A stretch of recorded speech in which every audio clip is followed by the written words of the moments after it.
3 plans, I believe it was. Is that correct?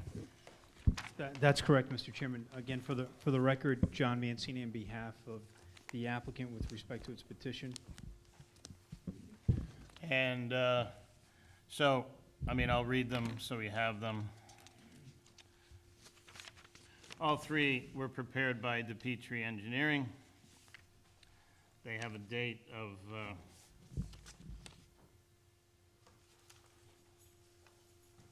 I can't read the date. It's we can add the date. The date is on the drawing. There shouldn't be any issue, but the printing is so small that I cannot read it. One is titled Overall Site Layout Plan.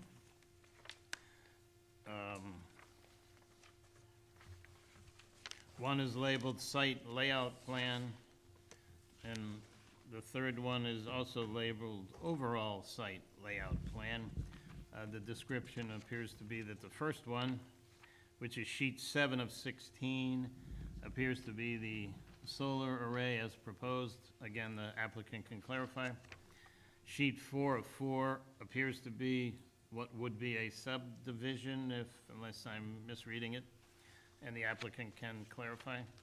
Sheet 6 of 18 appears to be more of a topographical with wetlands and delineations and what have you. So you can explain as needed.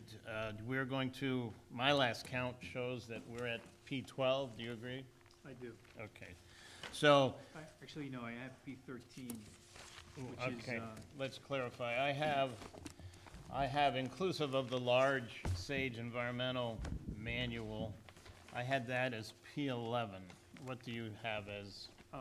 P12, Mr. Chairman, I have as the notice affidavit, and then P13, which is corresponds with our last witness, Tom Sweeney, and that's the Lang report with the Sweeney note, Sweeney resume. Okay, I must not have that, but we have it in the official record. Okay, so with that being said, the next available one would be 13, 14, and 15? It would be 14 and 15. Do we want to, there's 3 pages here, though. Do we want to label each one? I think we can make that one exhibit. Okay, that's fine. Yeah. So we will call that P13, you said? 14. 14. And that's inclusive of the 3 drawings. Okay. Yeah. I guess the only other question I did have in that regard is,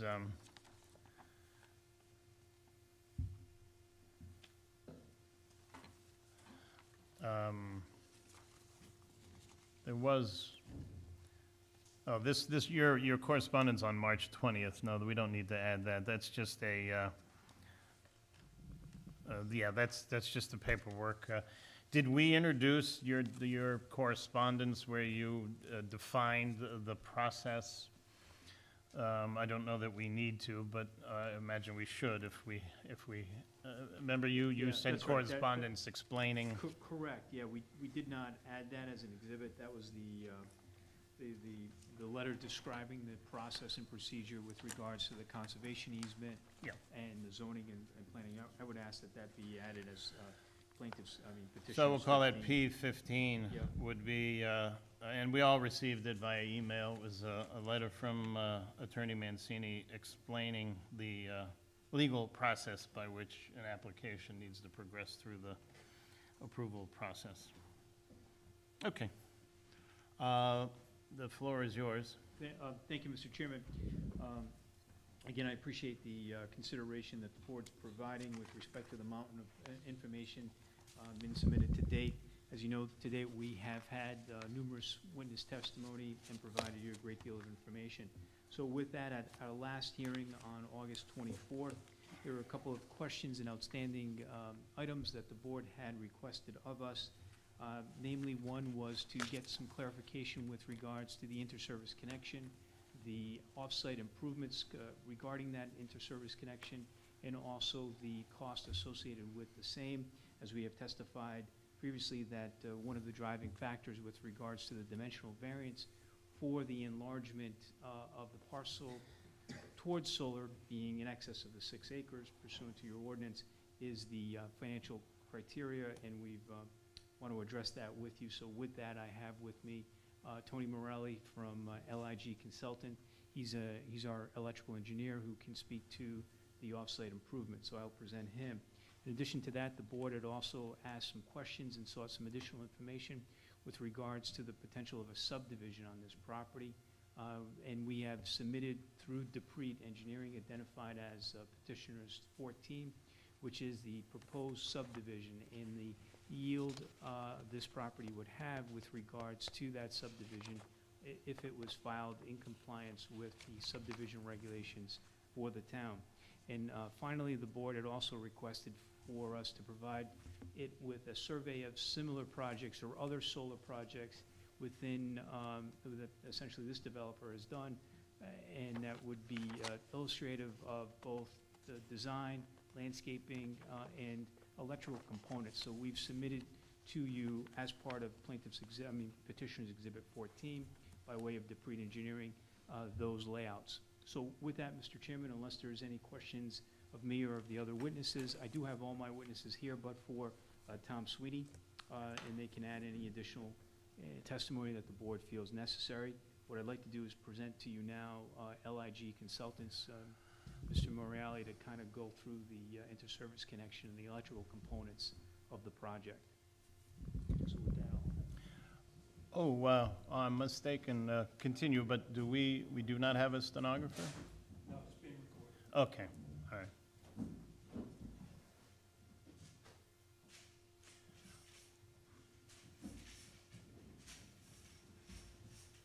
If you could, sir, before you start, set up, and before you start speaking, just raise your hand and indicate that everything you say is going to be true and accurate, just for the record.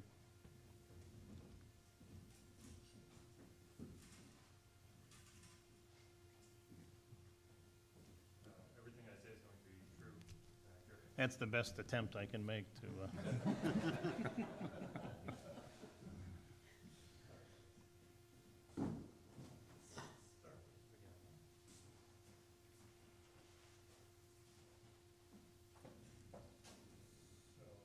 My name's Tony Morelli. So Tony, you may want to just speak into that microphone just so you can, as we're being recorded. Orielli, well, I don't, we can if we need to, yeah, when we engage. So again, my name's Tony Morelli. We're LIG Consultants. I'm an electrical engineer. Thanks. Registered in the state of Rhode Island. So just to walk you through the project, this is the one-line diagram showing the interconnection where the national grid line comes in. We can start with the on-site information, and I can move out to larger scale and talk about the improvements off-site as well. But in essence, we're going to have the point of interconnection here, which is a 13.8 kV feeder, 13,800 volts from National Grid. That's an existing feeder that's being extended to the site. Again, we can walk through that in a little bit. And of the National Grid owned equipment, they're going to have a load break disconnect switch, which would allow them to go out to the site and isolate it from this point. They'll have a recloser, which is the brains of the protection. It allows them to do overcurrent protection and trip the site off in the event of a short circuit. And then we'll have the revenue metering if we're measuring the power that's being generated at the site. From there, we'll have the point of common coupling, where we have the first customer-owned piece of equipment, which is another load break disconnect switch, which is, again, allows National Grid to lock out the site if they're doing any work out on the lines, and for safety purposes, that way there's no generation. They know for a fact there's no generation coming out onto the lines.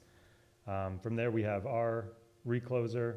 A little more detail here. Again, these are drawings submitted to National Grid for their approval through the interconnection process.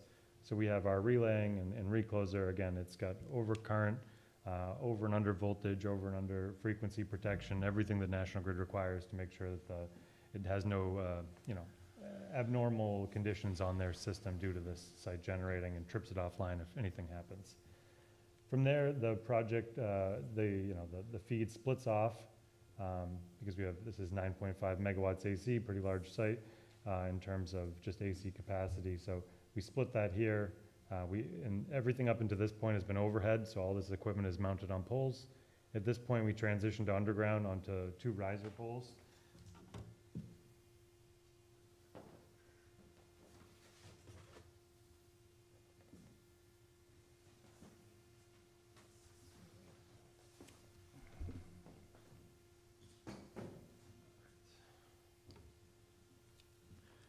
So from this point, like I said, we're transitioning to underground. So all this is going to be in conduit and cable underground. So where we had those 2 splits, there's one and there's the other. So what each of those is going to do is go over to a pad-mounted transformer, which is shown here, and then it loops through to another pad-mounted transformer. So I'll show a site plan in a moment, but these are all grouped. All of this equipment is grouped on one pad, and this is all on another. So off of each of these transformers are going to be 3 inverters. So this is what converts the power from DC and the solar modules to AC for use on the grid. So there'll be 3 of these tied to each transformer. So you've got a total of 12 inverters. Each one is 792 kW with one of them derated to get you that 9.5 megawatts total. So in essence, that's the bulk of the interconnection equipment on site. So before all these inverters is obviously a lot more equipment after that. It's all the DC side. So we've got the modules, combiner boxes, all the DC wiring. So that's all outside of this.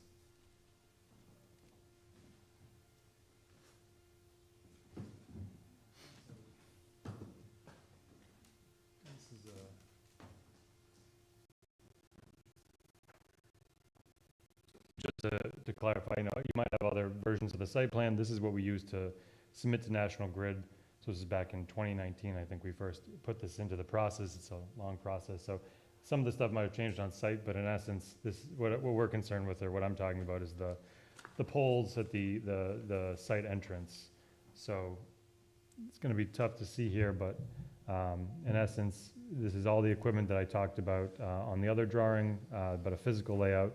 So at the site entrance, you'll have that National Grid-owned load break disconnect switch, their recloser, their metering, our disconnect switch, our recloser, and our 2 riser poles. So each of those pieces of equipment I described are going to be on their own pole, approximately 50 feet apart is how National Grid wants those spaced.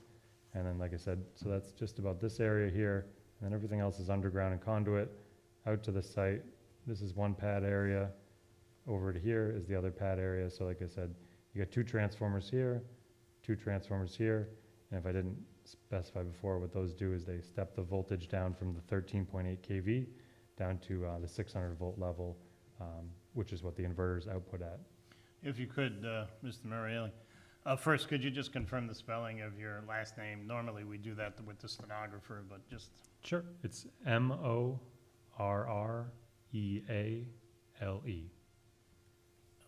Okay, thank you, sir. Quick question.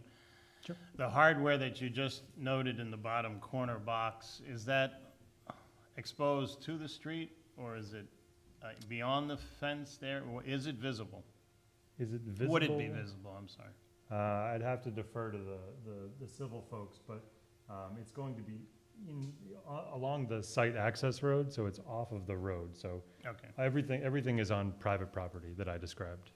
And can you define how much of this expense for this hardware is National Grid and how much of it is on the developer? So in terms of the on-site equipment, I want to say, actually, do you mind if I grab my notes? Go ahead.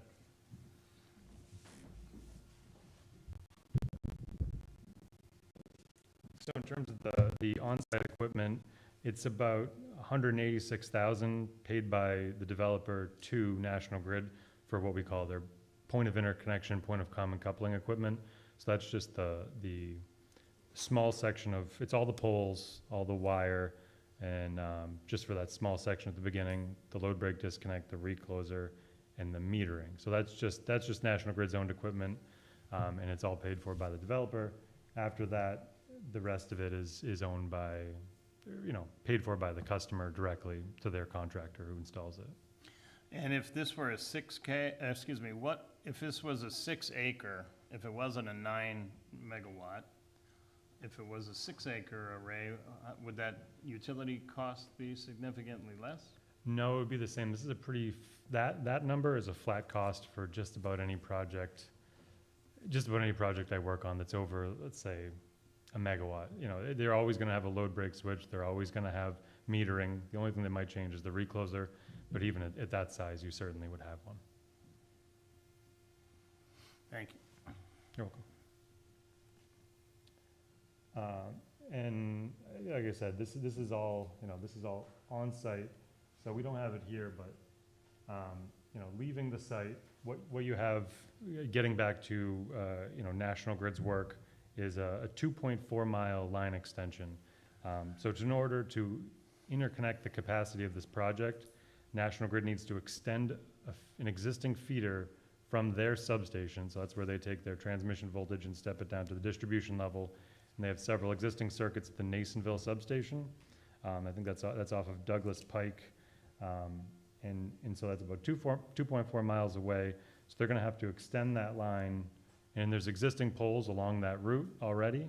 And what they're gonna do is replace those poles and install new larger wire and what we call double circuiting. So there's an existing circuit, and there'll be a second one on that, you know, on those poles, that 2.4 miles. And that's gonna be 477 aluminum wire. And that's the largest cost item for this project, is that extension in order to interconnect this project. And that's about $2.5 million all in with taxes to bring that line to the site. And then there's some other additional cost. At the substation, they need to do upgrades, what they call 3VO, which is zero sequence voltage protection. It's a pretty common upgrade when National Grid substations start to see a lot of distributed generation. It was actually triggered by a previous project interconnecting to the substation. So this developer is only responsible for a portion of it, about $450,000. And then the other cost item is just witness testing. So when they go to test the site, National Grid, and connecting it to their communication system, that's a small, it's, you know, $7,500. So all in, and these numbers are coming from National Grid. They had done a feasibility study. So right now we're still in the interconnection process. It's a long process. We are technically in the distribution portion right now, but it's on hold for them to do a transmission study, which is supposed to be completed next year. Once they complete that and see if there's any transmission upgrades, which might increase the cost of the project, they go back and wrap up the overall distribution study. So right now, the plus or minus, I think it's a very high, I think it's plus or minus 200%, I believe. They're saying $3.19 million paid by the developer to National Grid to interconnect this project. If you could clarify for the record, you indicated the 186,000 was your term flat cost, which I understand. Am I correct to assume that the 2.5 million is unique to this size of this proposed array and is not a flat cost? I would say it's certainly not a flat cost, but it's unique to every project, what upgrades are going to be necessary on the system to interconnect it. So in this case, you know, it's that cost because you are 2.4 miles away from the substation. If the project was 5 miles away, you know, it would go up linearly, most likely, to replace more poles, more wire. So it is definitely it's unique to this project, mainly due to its location and size.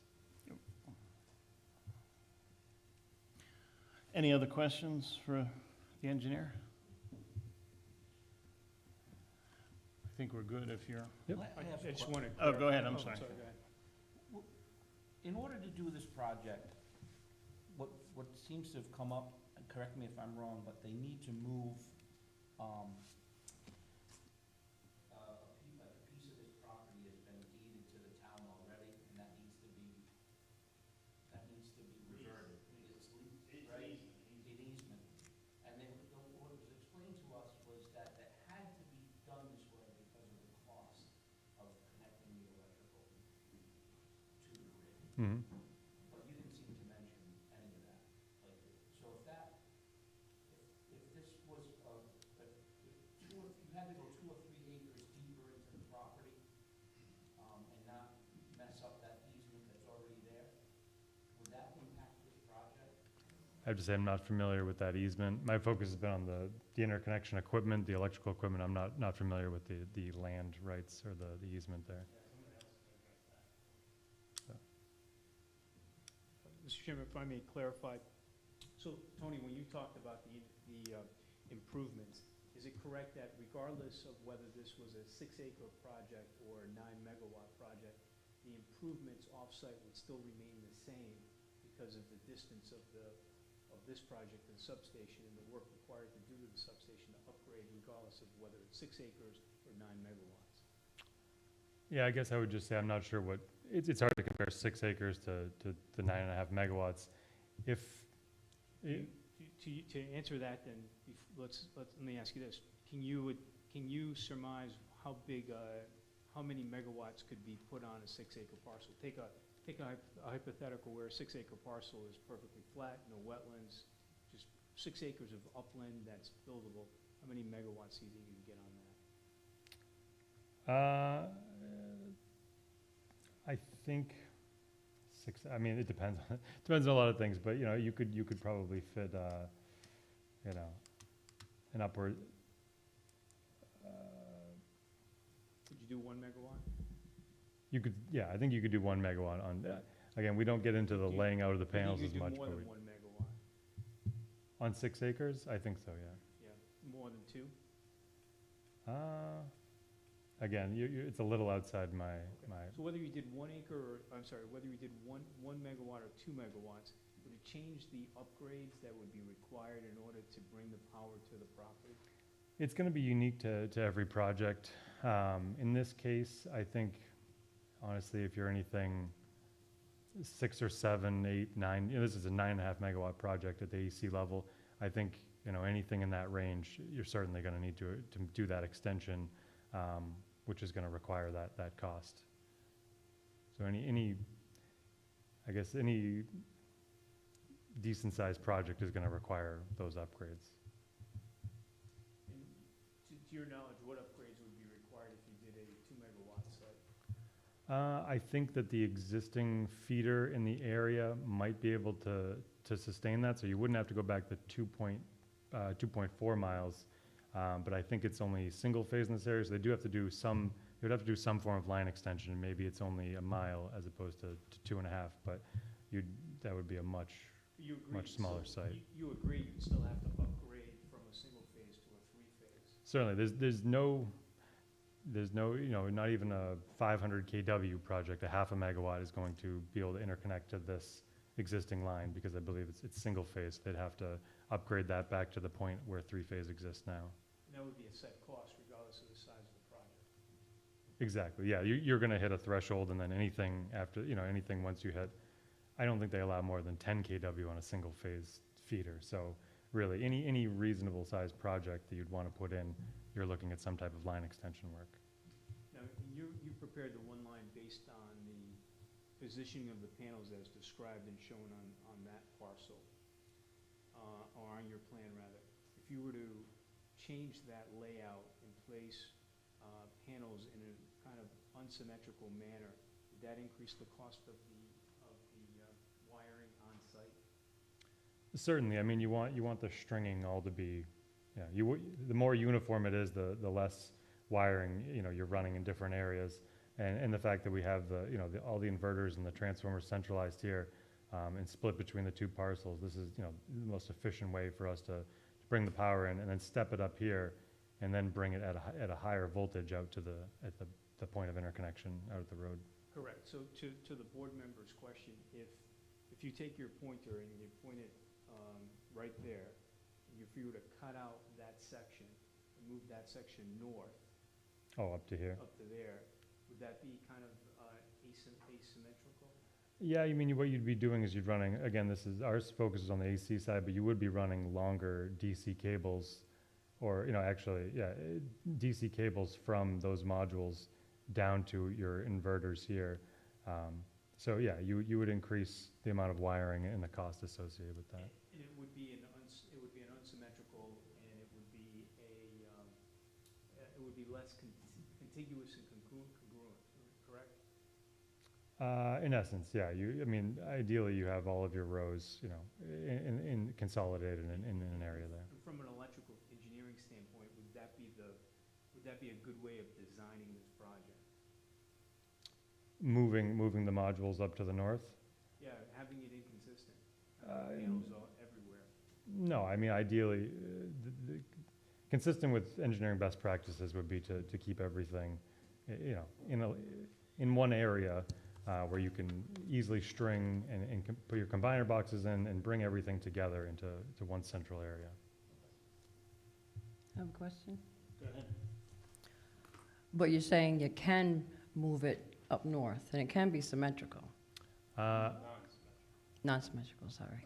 I guess I don't know if I'd use the term either way. I mean, I don't know about the land constraints, so I can only speak from an electrical point of view. Yeah, if you told me this land was wide open, theoretically, I can put modules wherever you want if the land will allow the racking. It's just the complexity of running the wiring, getting conduits, in between everything. If you've got more rows and they're it's expanded this way versus this way, I'm now running more inter-row conduit and wiring between each, and eventually I'm reaching a capacity I can't bring as much into a combiner box out into the site. So it's increased complexity, increased costs, increased equipment as you spread that out. Any other questions? The one point I just wanted to clarify, I understand, I think the board understands as well fully what Attorney Mancini is trying to pull from you, but I also want to make it clear for the record that you did say, because I specifically asked you, that a part of significant, call it whatever word you want to use, the 2.5 million was, quote, a function of location and size. Mm-hmm. So there's no getting around that part or some or a majority, whatever percentage that is of the 2.5 million, is a function, yes, of the physical location relative to the grid's infrastructure, but it's also clearly stated that it's a function of the size of the proposed 9 megawatt array. You did say that. I just want to make sure that there's no contradiction to that. That is true, yes. The interconnection costs will always be based on the size of the project. They will have some effect on it. Right, and just to follow up, just so we're clear, that's true. The larger the project, the more the inter-service connection is going to be, correct? Correct. Almost always, yeah. As the size goes up, they've got to do more upgrades to facilitate that. And there's always going to be some threshold that you cross where it brings that cost to a higher number. But our point here is not that. The point here is that because it's a single phase, regardless of whether it's 2 megawatts or 9 megawatts, there still needs to be an upgrade to the phase, to a three-phase system. There will be upgrades. Any project that wants to interconnect to a three-phase, any three-phase project, which is any reasonable sized project, is going to need upgrades on the system. And in your estimation, that would be anything over a megawatt, or not? Even lower than that, yes. But that's certainly over a megawatt. We're good. Okay, thank you. Thank you. So, Mr. Chairman, I'd just like to have Dave Russo come back up and kind of walk through the yield of the subdivision on this parcel, and kind of talk a little bit about petitioners 14.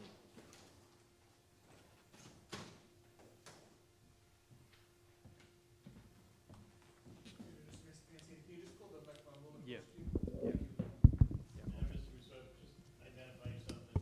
Sure. My name is David Russo. I'm a professional engineer with DePreet Engineering, 2 Stafford Court, Cranston, Rhode Island. I swear to tell the truth. Anything. Well, he's already under oath. Yeah. So the plan that we submitted, that was requested from the board, is a pre-application plan that we prepared. We submitted it almost a year ago to the planner at the time, Mr. Tom Kravitz. This is a conceptual level plan. It shows approximately, it has 30 lots. It shows the conservation area to remain and the roadway system going through the site to conform to the RA zoning on the property. We did this just as a full yield. It's a pre-application, it's a conceptual level. There's no engineering that's gone into it. So obviously if it ever did go forward, there's a lot more that'd have to go into it and be checked. So it's really conceptual. The discussion even at the planning board level when we were there was, looking at the pros and cons of a subdivision versus a solar field. And one of the items that when you're looking at a subdivision, obviously like this, you'd end up with all septic systems. So, if this did end up being engineered with 30 lots, you'd have 30 septic systems. You'd also have, on this plan, we have about, 8 acres of roadway or right-of-way. So you have all that additional impervious area that you have to control with stormwater. The other aspect of when you're doing a subdivision like this, the land grading can actually be, especially with a site like this with so much undulation, to get a subdivision to work, the land grading can be pretty substantial.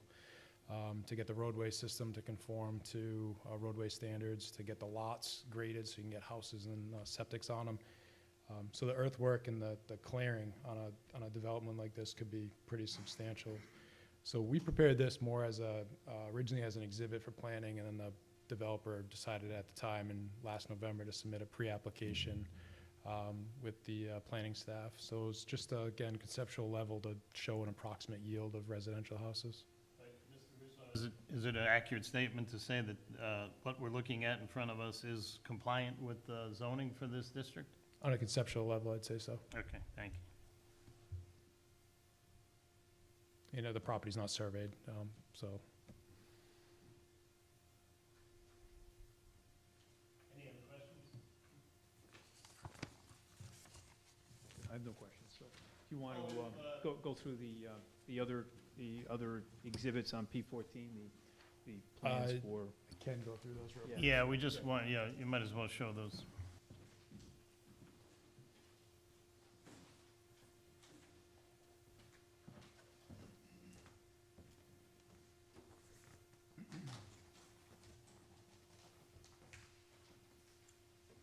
So the board asked last month about other projects similar size. So the two other similar size project that the developer has done in this state, we submitted the overall plans of them. This property is located in Hopkinton on 310 Main Street. This is approximately 13 megawatts. This went through the full town permitting process, the DEM permitting process. This site is basically at the tail end of construction. They're still working on some fine tuning and of the site, but the solar's all installed, drainage is all installed, and this site's pretty substantially constructed at this point. Can you answer a few questions, if you will? What zoning actions what relief was granted or applied for, and how many acres of array are we looking at? So I can answer that. What's the size of that, the acreage? Yeah, this was a total area of 140. The clearing area on this was about 66 and a half acres. I don't remember the relief on this was. No, yeah. so the approval process for that, Mr. Chairman, included a rezoning by the town Yeah, that's right. council. It was deemed a major land development project. So we submitted a zone change to the town of Hopkinton, changed the zoning, and then proceeded to obtain a master plan approval, preliminary plan approval, and final plan approval. Okay, so clearly, as a function of that, you did not need any dimensional relief? We did not need any dimensional relief, no, and if you can see, what we did on this site is we because of the size, we ended up having two smaller solar projects and one larger on one site. And is there a solar ordinance in the town of Hopkinton? There And is how many, what's the maximum acreage? There is a solar ordinance in the town of Hopkinton, however, there is no maximum acreage or maximum size. There's essentially prohibition of uses within different zones, but there's nothing similar to your ordinance in Hopkinton that limits the size of a solar project. Thank you. And important to note that on this project, this is completely owned by the developer, operated, it's operated, it's not a site that's leased to the town or donated to the town, so that's not part of what this application was. And the second Yeah, then location? we have a second location, which is also in the town of Hopkinton. No, this is Oh, Tiverton. this is Tiverton. This is Tiverton. This is called Brayton Solar. This is just actually received preliminary approval from the town of Tiverton. This is approximately a 9 megawatt site. This one went through full DEM permitting, full town permitting. This one, believe this was master plan, special use permit, DEM, then back to the town for preliminary. Like I said, this one just recently got approved for preliminary, so this one hasn't gone to construction yet. And I think that I would ask the same question. Other than a special use permit, was there any dimensional relief applied for or granted? No, again, the ordinance does not, there's no requirement, there's no, the town of Tiverton ordinance, and since the time that we've applied, that ordinance has changed to prohibit the solar in this area. But the time that we filed, solar was a permitted use in this area, and there is no requirement in the zoning ordinance that limits the size of the solar array or solar project. So for that reason, there was no need to obtain a dimensional variance. And we meet all the other setback requirements, so that was done here. And again, this project is not one that's, the land is 100 acres, 100+ acres. None of it's donated to the town. There's no lease from the town. It's owned by the developer. So both are owned by the developer, operated by an operator, but there's no offering of a lease or offering of land to the towns. Thank you. Any other questions, board members? Thank you.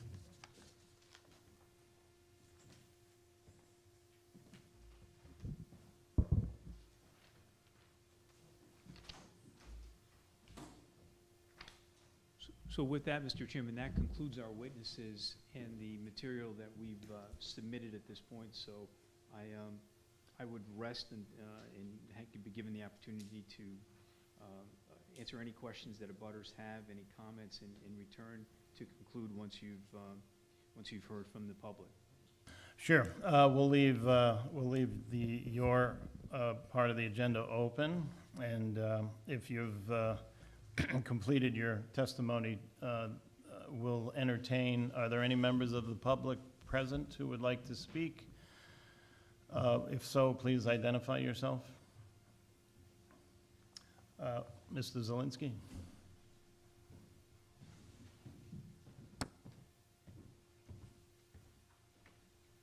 Paul Zwolensky, 19 Bourget Court. I'm wearing a residence hat this evening, but I can switch to administrator hat if I have to. In previous submissions to the planning board for review, previous discussions with the planning board, and any current or previous applications to the zoning board, has a mention of battery backup been brought up? So this plan would have no battery backup. Thank you. Any other members of the public present that would like to speak? Seeing none, we can close public comment.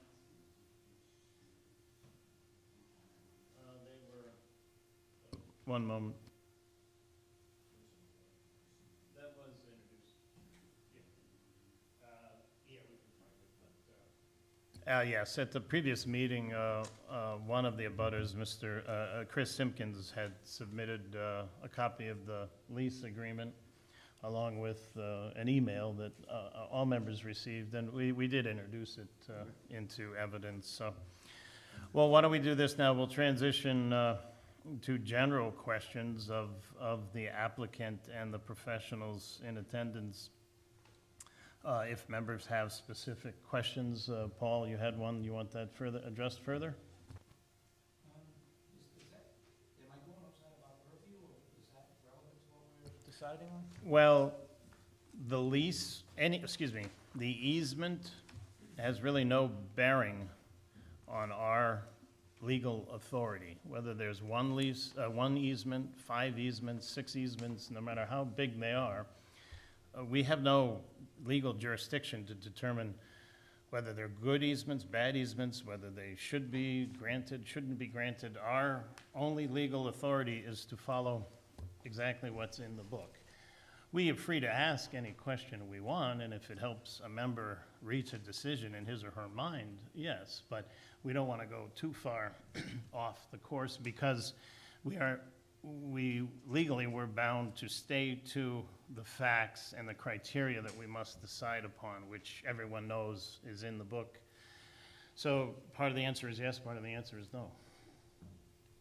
So, Mr. Mancini, is that correct, that that still, you have to get town approval to make that conservation easement Yeah, so, change? and that's a good point. So to go back to what we had discussed at the August 10th meeting, and in response to that discussion, we did follow up with providing you kind of my legal opinion, our legal assessment to be viewed by your solicitor. Well, our position is that the conservation easement, which is of record, is a document that was recorded in the land evidence records. It's essentially a contract between the existing owner and the town of North Smithfield. And in that agreement, there are certain prohibitions and certain issues that restrict the development of this property. But it also prohibits any type of pedestrian use of the property. So basically, it doesn't allow the town to use it, and it doesn't really allow the applicant to use it. And so what we're proposing as part of our submission is a review of it by the town council, modifying that agreement so that it switches from the existing location to the area closer to the pond with different restrictions and different uses. And in the bigger picture, you know, we're going to donate the entire parcel to the town, so that the conservation easement may not even be necessary. It's something for the town to decide, because at the end of the day, the town will own it, and they can manage it, operate it, utilize it however they see fit, and however they want to utilize it. As we've argued and as we've stated to the planning board and to this board, we think that the concept that we've developed is a more sensical concept. It's consistent with respect to the development of it, so that the panels are located in a central location. They're better buffered. There's continuity with regards to the wiring, as you heard, and it just makes better sense that we readjust that easement, modify it to allow this development, and then to allow the town the benefit of the entire parcel. We can honor that easement, but doing so becomes more expensive for the developer and causes an uncanny project because of the asymmetrical. The fact that the solar panels are no longer on an easy run, they're kind of plotted all over the property. Well, I wouldn't say all over, but in 3 different areas as opposed to one contiguous area with a road down the middle. Better designed for access for animals, better designed for access for our use to repair and the like. So the plan that we've presented, both to the planning board and to the zoning board, we think is the most effective, efficient way to develop this property from an environmental standpoint, economic standpoint, and consistent with your regulations. And we're just going to ask the town council to modify it. Now, that's a risk on the developer, as we've argued and as we've stated. I shouldn't say we argued, but as we stated, if the easement is not altered, then it would force the developer to go back to the drawing board to either come back with a redesigned solar project or come back with a subdivision.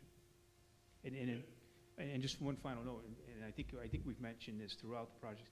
I mean, the developer here is a unique developer. He's has contemplated the donation or the conveyance of the property to the town as part of its developer. He is a developer that does both residential and solar. So for him to go to the residential component as opposed to the solar component is still in the process. And one thing that I think we've mentioned at the very beginning is that regardless, the Gold family is moving on in this property. It's going to be sold. It's going to be developed one way or the other.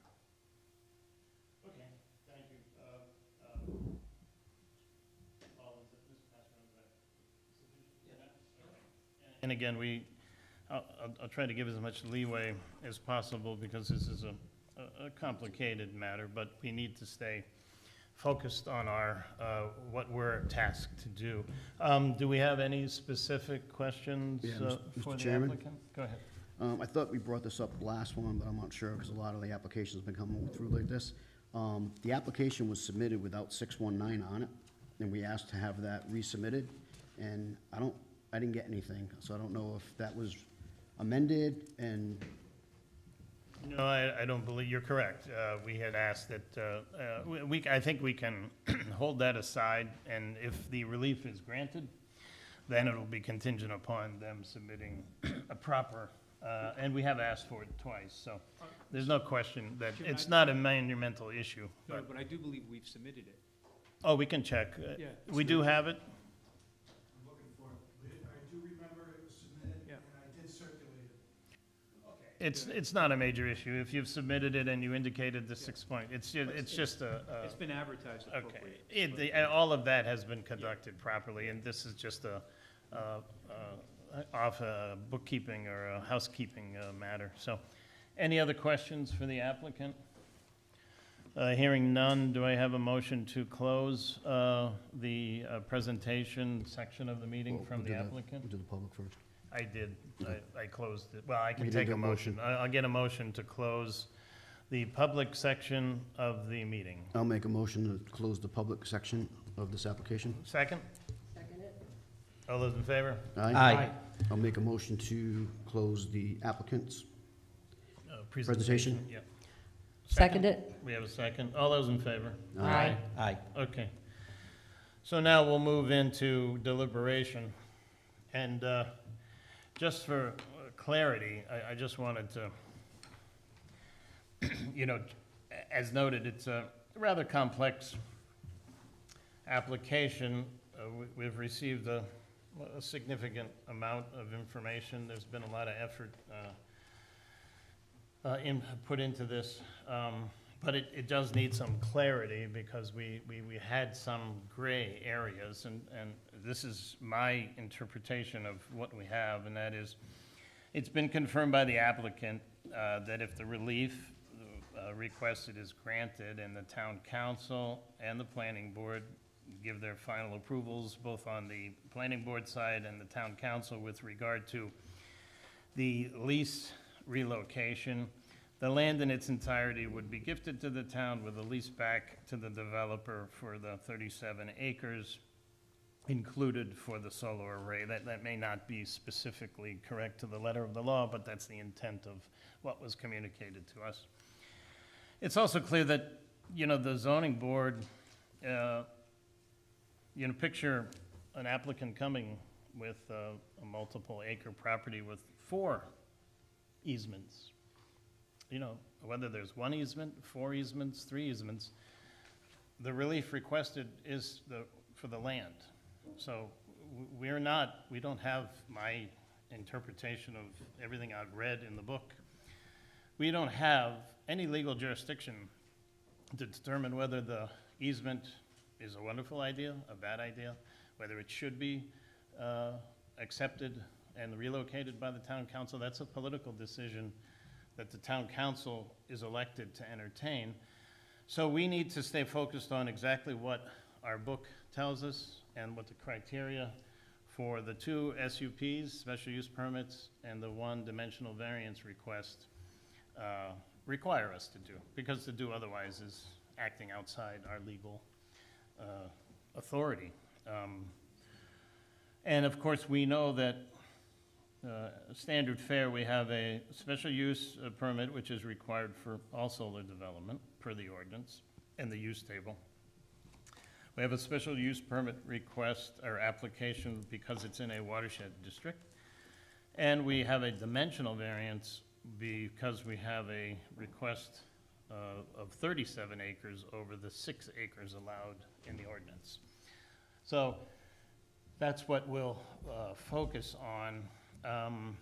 The one question, we did go back and forth with this, and I may ask the applicant's lawyer for clarification or his opinion, and we can consult. But we know that technically, the 2 special use permits could be heard separate from the variance, but because the application is inclusive and has been approved preliminarily by the planning board, inclusive of the requested dimensional relief, should we hear it all as one, or should we continue to hear the 2 SUPs and then the variance? I can defer to council, and then if the applicant would like to give their opinion, I'll open it back up to the Mr. Mancini, Attorney Mancini. What does it matter? Well, it matters, I think, only in terms of its procedure. You have to hear it in its entirety, and our code references that, and 9.2.1, the variance in conjunction with a special use permit. So I think you just go through it step by step. I think Attorney Mancini would agree, deal with the special use permit, deal with the variance, and then you're handling it collectively in its entirety. You agree with this, Mancini? I agree with that. I think your solicitor is correct. Okay, so we'll hear it as one, and we'll walk through all three, and then at the end, we will have one motion to, it will be made in the affirmative, as it always is, and then we'll vote accordingly. Okay, everybody good? Okay, thank you. So, first, why don't we go to the order in which I was going to do it is the special use permits first. If if members see otherwise, please speak. So we'll go to the regular special use permit, if you will.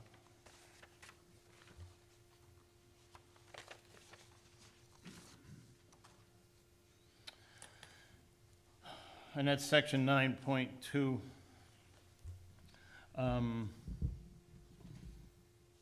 Item 1, ingress and egress to property and proposed structures thereon with particular reference to fire or catastrophe. And this is again section 9.2, as we know. Ingress and egress to the property appears to have been properly addressed and or will be, or would be, as part of the final review by the planning board. They did indicate that, I believe, Matity Road, the planning board had indicated that they were pleased with the means by which the project would be accessed. So it doesn't appear that ingress or egress, even as it relates to fire or catastrophe, would be an issue. As I think all members remember and realize, any talk of fire or catastrophe with regard to the panels themselves is almost a non-issue. At the most, you might have an electrical hardware issue, but that appears to be accessible because it's down near, off the street. So item 1. Item 2, off-street parking and loading areas where required, with particular attention to the items listed above in item 1, and the economic noise, glare, or odor effects of the special use permit on adjoining properties and properties generally in the district. With all the drawings that we were presented with and the elevations, it didn't appear that any abutting residential properties would be immediately impacted by the array if it were constructed. I don't believe it was visible from any abutting property.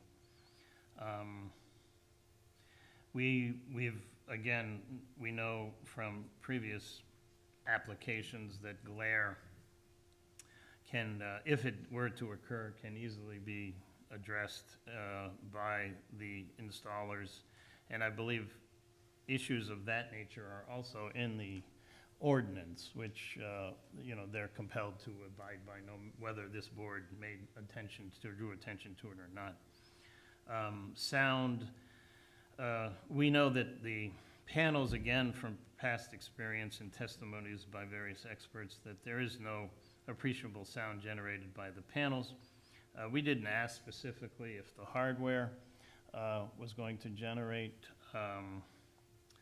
but again, I think that criteria is also listed in the ordinance, and also probably would be a part of the review by the planning board.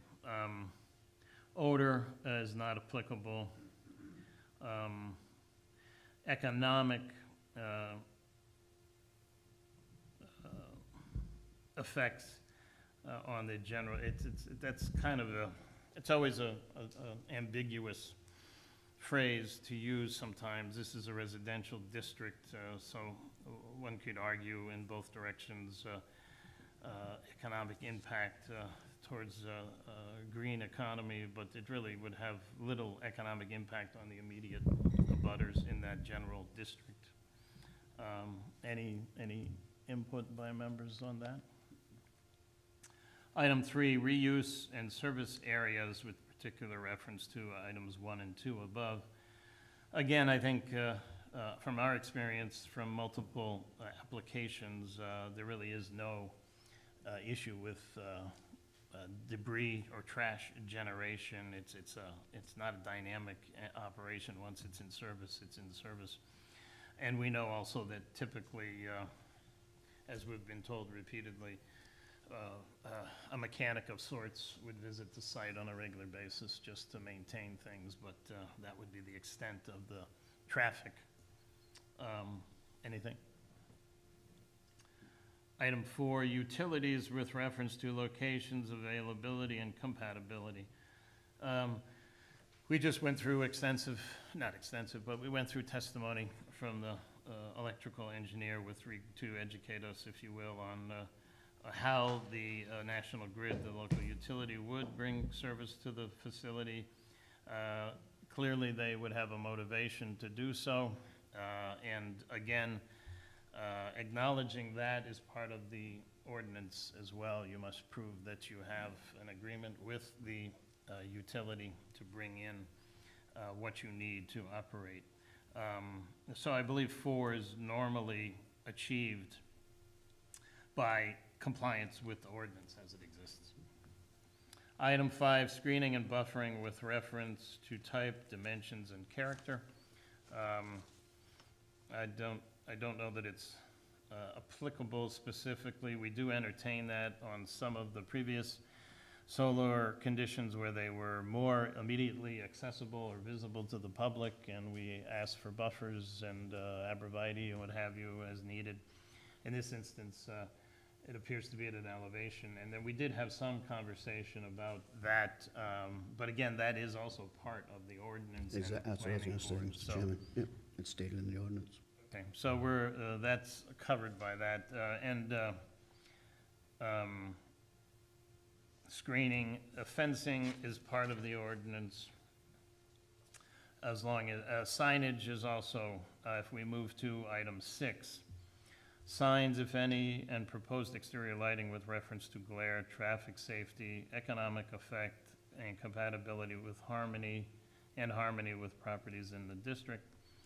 Signs, we know, are minimal. They're usually restricted to the main entrance to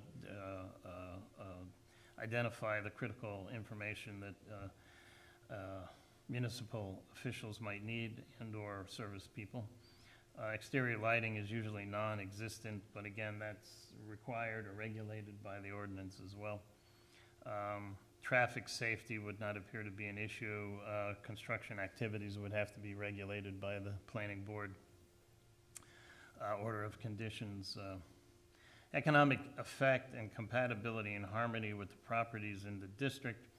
Again, it's a complex series of words and phrases there, which can be interpreted in multiple directions. Harmony with properties in the district, there are no solar arrays in that general location that we were made aware of. Compatibility, again, it would be unique to itself in that respect. Economic effect, again, that can be defined in a positive, but it's a broad phrase. Item 7, required yards and other open space. It doesn't appear to be an issue. It typically isn't when it relates to these solar facilities, and that also may play into planning board criteria or orders of conditions if and when they were to do their final review. Item 8, general compatibility with adjacent properties and other property in the district. It's hard to define a solar array as generally compatible to forested areas or residential properties. But again, it's general compatibility is a broad statement.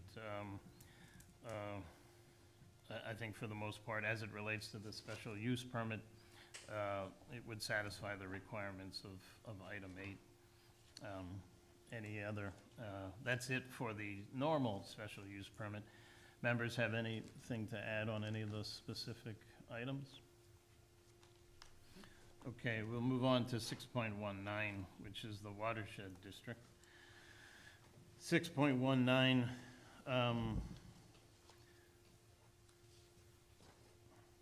any and all applicable the following requirements will apply. And the criteria is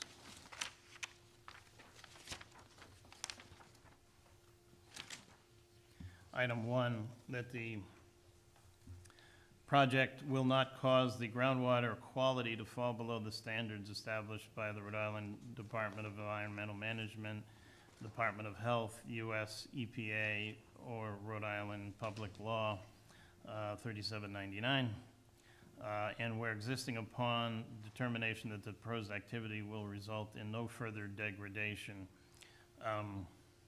It would appear from the testimony by the experts at Sage Environmental, I believe, that item 1 was successfully, or would be successfully met. We do have documented testimony by geologists and other professionals that are mandated by the 6.19. So I think the applicant has met that threshold.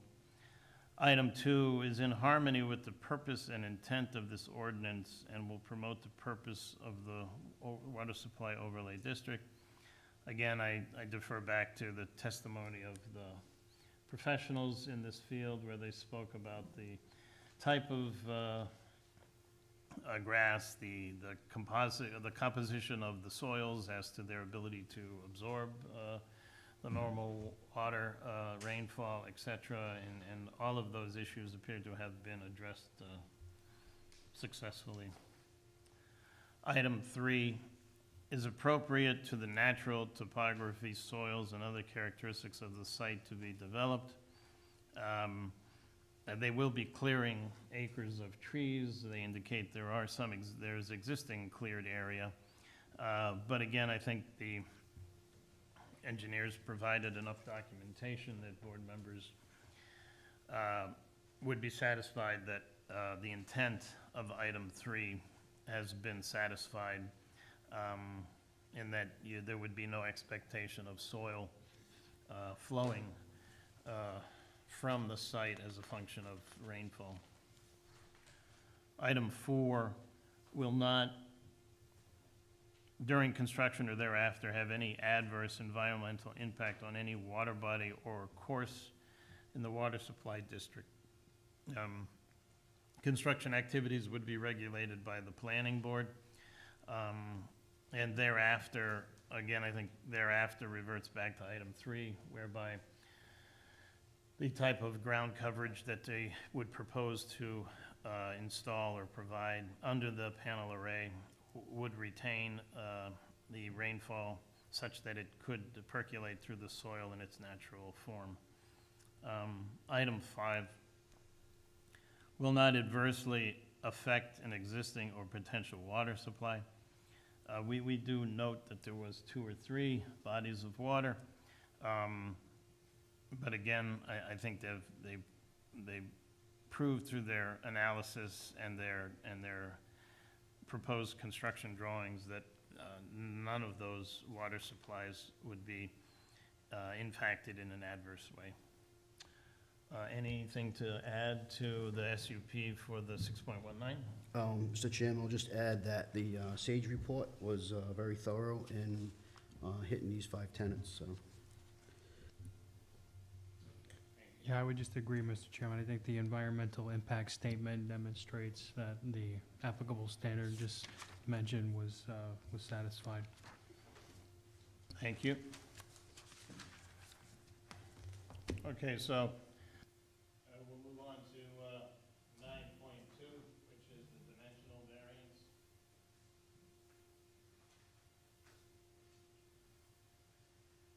The 9.2.1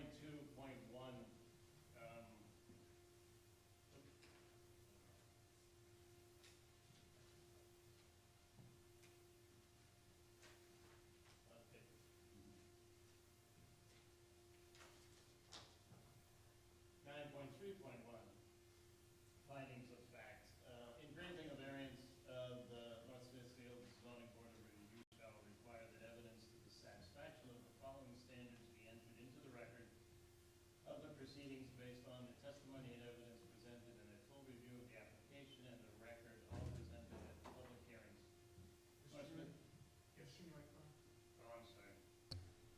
And the North Smithfield Zoning Board of Review makes the following findings of fact. Carl, do you want me to start from the top, or are we good? Good? Okay.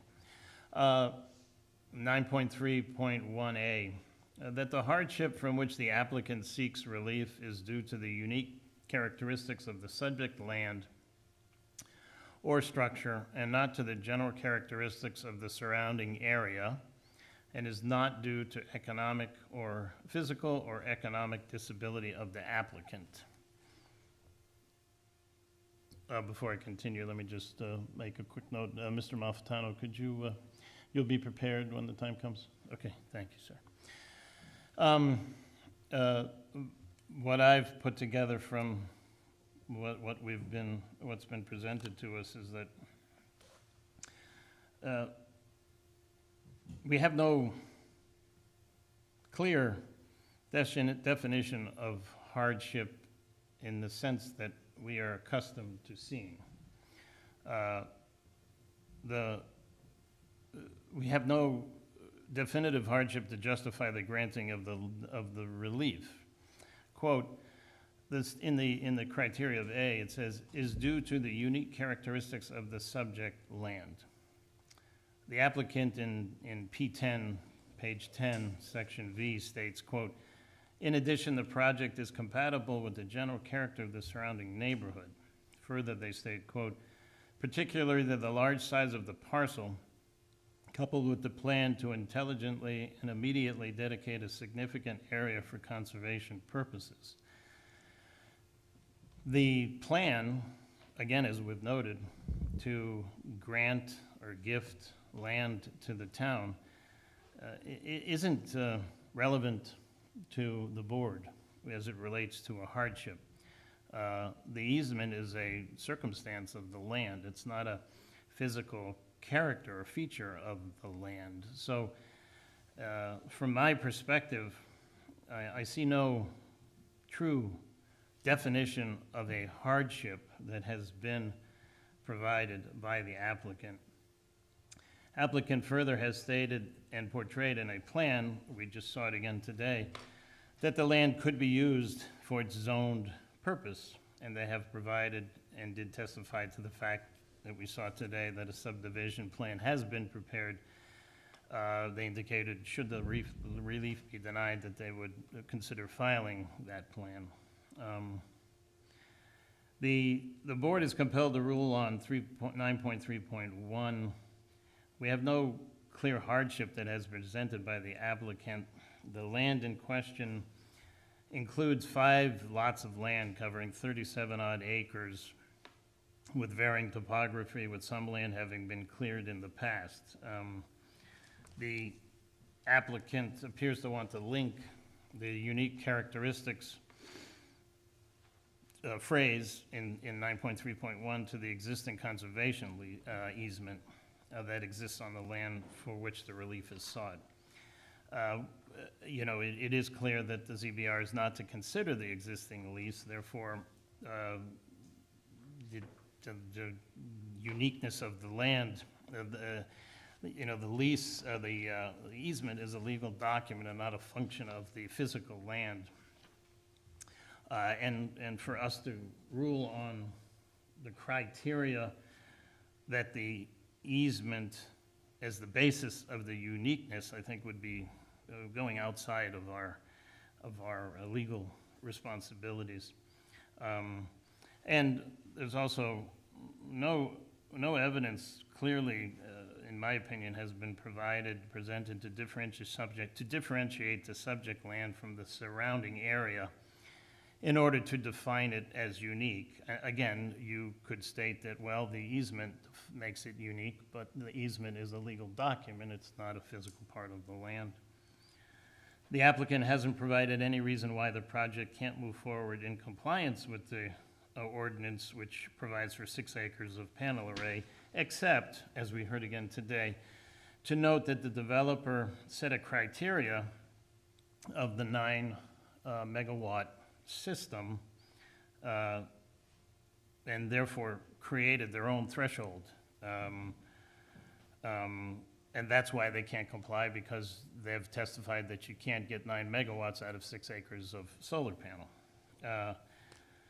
There is no physical or disability or of the applicant based on the evidence provided. Comments on 9.3.1A?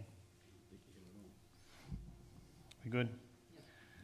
Item B, 9.3.1B, that the hardship is not the result of any prior action of the applicant and does not result primarily from the desire of the applicant to realize greater financial gain. There is no apparent prior action by the applicant. They don't own the property. They're under a pending agreement. It appears that if the relief were granted, they would purchase it by the applicant. However, there is clearly financial gain, which is the case, in fairness to all parties, with most non-residential variance relief requests. We have very few that don't, in some fashion, include greater financial gain when it's a non-residential property. But therefore, you have to indicate the obvious, that the entire premise of the relief requested is for greater financial gain based on the evidence provided, which confirms the size of the array at the 9 megawatts submitted by the applicant. Anything to add on that? Item C, that granting of the requested variance will not alter the general character of the surrounding area or impair the intent or purpose of this zoning ordinance or the comprehensive plan upon which this ordinance is based. The proposed work involves the clearing of up to 60-odd acres of existing forested. I remember that number. That may not be completely accurate, but it was a significant acreage that was going to be deforested, if you will, or trees cut to allow for the array. Therefore, the variance, if granted, would appear to alter the general character of the surrounding area, which is wooded and a lot of wetlands, as we know. Adding 37 acres of solar panels to an undeveloped land with an existing 11 acres of conservation easement would seem to clearly alter the general character of the surrounding area as it sits today. We have a pie-shaped easement that would, even if it weren't relocated, is there for its reason. It was granted as a conservation easement. So it's hard-pressed to define otherwise that you wouldn't be altering the general character of the surrounding area by plopping 37 acres of solar panels either over it, left or right of it, or in the general area of it. Granting of the relief, quote, would, quote, impair the intent or purpose of this zoning ordinance. Again, that's from item C. 5.7, which I believe was enacted in and around 2017, clearly states that solar arrays shall not exceed 6 acres in coverage. This ordinance, as I noted, was accepted by the town council in 2017. Public record, it's not a surprise. I served on that ordinance committee and I helped write the ordinance, so I know what the intent was, and it's written in there. It is a relatively new ordinance. The relief requested far exceeds by almost 8-fold the maximum allowed by the ordinance. As defined in the wording, one intent of the solar ordinance is to regulate the size of solar arrays, and therefore the maximum coverage of 6 acres was defined. No matter how many parcels are involved, 6 acres was the maximum. So it is clear that providing for 37 verse 6 acres would meet the definition of the phrase impair the intent, as the intent, again, was to regulate the size. As it relates to item C in the comprehensive plan, we do note we have a submission from the planning board, a positive opinion to the ZBR on a vote of 3-2, as noted in T1. There was discussion about that second vote. We don't really need to discuss it because, again, we've indicated that we're ruling on the merits based on our legal criteria. Input from the board on item C. We good? D, that the relief to be granted is the least relief necessary. You know, this is always a delicate matter. The applicant is asking for significantly more acreage, as we know, that is provided for in the ordinance. 6 acres allowed, and the applicant has requested 37, which is plus or minus 31 acres beyond what is provided for in the ordinance, which is plus or minus 5 times more. We have heard compelling testimony that because of the physical size, the 9 megawatts, that the, quote, their terminology, economic feasibility, was the threshold by which they believe they met the requirement of least relief necessary. So they used the 9 megawatts to establish economic feasibility, which then they used to rationalize least relief necessary. However, that's a self-imposed threshold. They determined that they wanted 9 megawatts, and I don't doubt for a moment that for 9 megawatts to work, this acreage that they've proposed is probably meets their definition of economic feasibility. However, it's the self-imposed threshold, so it's hard for the board to then say that that's the least relief, because our least relief is as close to 6 acres as you can get, because that's what the ordinance says.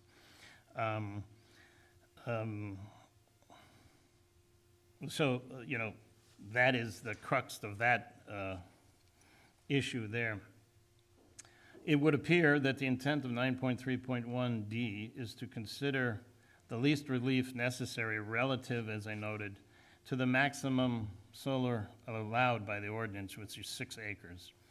If one does that, and not the criteria established by the applicant, it's clear that 37 versus 6, 31 more acres, it's hard pressed, I believe, certainly for me as a voting member, to define that as least relief necessary.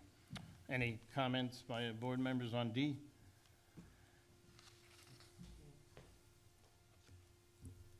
I agree with your assessment, Mr. Very Chairman. good. E, that granting the variance requested will not confer on the applicant any special privilege that is denied by this ordinance or other land structures or buildings in the same district. Clearly, as is the case in fairness with many variances, dimensional variances, clearly the granting will confer onto the applicant a special privilege.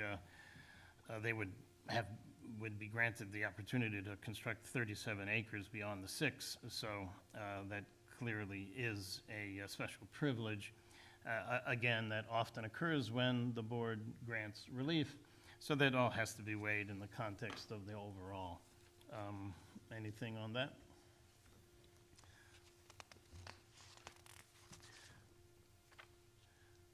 (9.3.2B). In granting a dimensional variance, that the hardship that will be suffered by the owner of the subject property if the dimensional variance is not granted shall amount to more than a mere inconvenience. The fact that use may be more profitable or that a structure may be valuable after the relief is granted shall not be grounds for relief. There is no structure involved. We know that the applicant does not currently own the land. They're in agreement to buy it if the relief were granted. And we know it's contingent upon ZBR approval and council and planning board. And as to the inconvenience, again, I think that plays back to the previous least relief, and that is that inconvenience, if you take the applicant's criteria, you would say, yeah, it's more than a mere inconvenience, because we're not allowing them the 31 additional acres. However, again, that mere inconvenience is measured by them on the threshold that they self-imposed, which is a 9 megawatt facility. And it's been repeatedly stated that it's virtually impossible. We're not experts, but that was my interpretation of the testimony, is that there was no way to generate 9 megawatts on 6 acres of solar.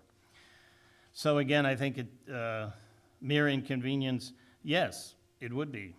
However, the premise of the mere inconvenience is that you established a threshold that is far above the ordinance. So relative to the ordinance, if it was, I just don't see that we can define it as a more than a mere inconvenience. It says that the owner of the subject property shall amount to more than a mere inconvenience. Again, the criteria by which that definition is to be reached was established by the applicant, which far exceeds what the ordinance would allow for. Again, it's a delicate interpretation, but I think, in my opinion, the 37 versus 6, yes, is more than a mere inconvenience. However, the need for this 37 acres is self-imposed by the applicant. Members, thoughts on that? I agree with you. Okay, that's the review of the criteria. Why don't we open it up for general discussion from members on all three, both special use permits and the variance. We don't have to belabor anything, but if we have specific thoughts that we want to communicate, now would be the time to do it. I guess just maybe a question for council. If we're grouping all of these into one motion as opposed to three, obviously not agreeing with, one variance being sought will essentially not allow the motion, but if we broke them up into all three, I'm just trying to think of how that would benefit or prejudice the Well, I believe application. council can confer, but it says right in our statute that if the use permits are linked to the variance and they cannot exist without the variance, then everything is heard as one and voted as one. And that's the way we decided to proceed, because in this instance, if I understand the legalities correctly, because we have an application that has gone through the process and identifies the relief as part of its application, if the board were to grant approval, if you will, to the two SUPs, they have no standing necessarily, because they're being applied to an application that is inclusive of all of the review by the planning board that assumed the variance. So I think it's all or nothing in this instance. Am I correct in that, Adam? The chairman's analysis rings with the wisdom of many applicants in the past, and the simplicity of the analysis. Yes, you're exactly right. It has to be considered in its totality, all the factors together, and you put the totality of the circumstances together as to find the ordinance. Thank you. Thank you, Council. Mr. Chairman. Anything further? If I may, the stuff you touched on that last bit about the economic, that everything seems to come in front of us has some economic gain. Yep. And trying to find the hardship, and clearly there's no hardship, like as we always come across. But from what I could recall, and again, forgive me if I'm overstepping my purview, but the Golds wanted to sell the Golds wanted this land in the town's control. They wanted to sell this to the town years ago. And the town would have had to pay for that, and we decided not, they didn't want to pay for it. So in this case, it seems like their wishes are gonna be granted. They're gonna get their money out of it, because it is a family asset. There's some value to it. And the way to get their money out of it is to have the solar pay for it. And in the interim, we're gonna have use of the remaining acreage of the land, and then in 25 years or so, it's gonna be all of the town's land. So I think that speaks to the uniqueness of this proposal anyway. Maybe not the property in of itself, but But I think that's the fine line. The criteria speaks to the uniqueness of the subject property and/or structure. The merits of the intent, the beneficial intent of the application. Yes, I think it's hard pressed to argue against the merits of the intent, but that's not our responsibility. Our responsibility is to rule on the legal, because not only do we owe the applicant a thorough and legal proper review, we also owe it to the taxpayers and the abutters who may have a different opinion. So our job is to stay with what we are charged to do, because if we do anything other, it would be subject likely to appeal by either party. And of course, applicant, if they were denied, they have every right, and if the public is here and they don't like what we do, they have every right. But the merits of the easement should have been entertained with the town council prior to the submission, and whether that's accurate, inaccurate, whether it was the proper procedure or not, yes, we know it was the proper procedure because we've been advised so by council on both sides. But still, I'm steadfast in my belief, in my interpretation of the orders of our jurisdiction, that we cannot substantiate our premise on whether the easement is a good deal for the town or not, because we're not the town council. It's not we don't have that legal authority.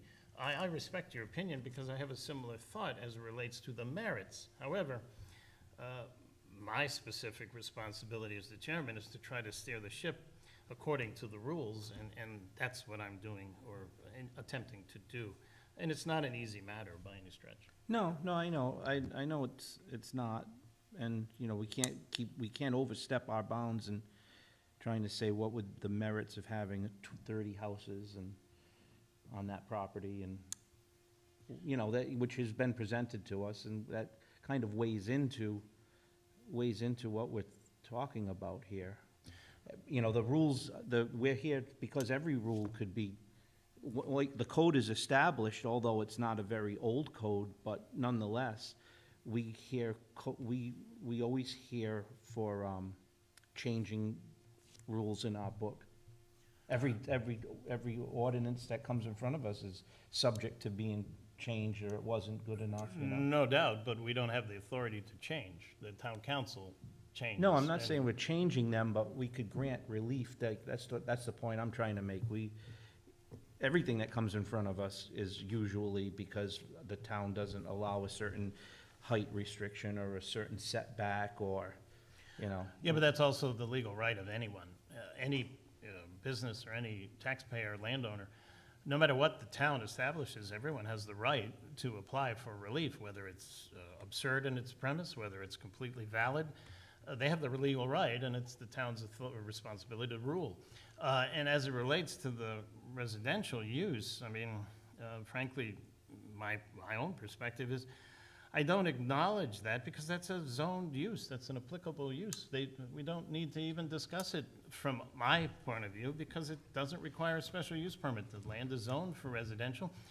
The applicant, the owner, has every right to, I have no authority, nor do I believe any of us do, to say whether 30 units is good or bad for the town. That's not why we're here. They are legally entitled. They don't have to come. They don't need our opinion because they have the legal right to build 30 houses if that's what the regulations of the planning board result in. So I do see your point, but the residential aspect is what's zoned, so therefore it would be entirely legal. Anybody else? You good? I'm good. Any other questions? Any other discussions? Now, do we want to make a motion to close discussion? I'll make a motion to close the deliberations. Second? I'll second that. Okay. Mr. Malfitano, I'm sorry, all in favor? Aye. Aye.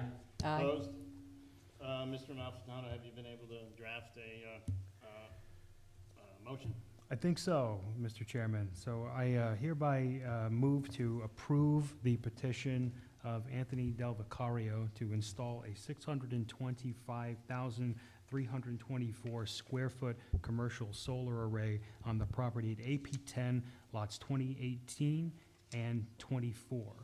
The applicant is seeking a special use permit pursuant to sections 5.4.9 subsection 10 for a ground-mounted solar photovoltaic system for commercial use in an RA or rural agricultural zoning district, a special use permit pursuant to section 6.19.8 for use within a water supply protection overlay district, and a dimensional variance pursuant to section 5.7.5 subsection B. Do we have a second? I'll second that. Okay, Mr. Martin seconds, and again, the motion is made in the positive, or the affirmative, whatever word you want to use. We have a roll call vote, please. Robert Nigerian, No. Scott Martin, No? Paul Pasquarello, Yes. Michael Monfitano, No. and Gail Denomi. No. Motion is defeated. My motion is defeated. Best of luck with, we do appreciate you coming forward. It was a difficult matter to adjudicate. We wish you luck with whatever course you choose to take from this point further. The last item on the agenda, if I can find it, is for adjournment, I believe. I'll make a motion to adjourn. Second, I'll second that. all those in favor? Aye.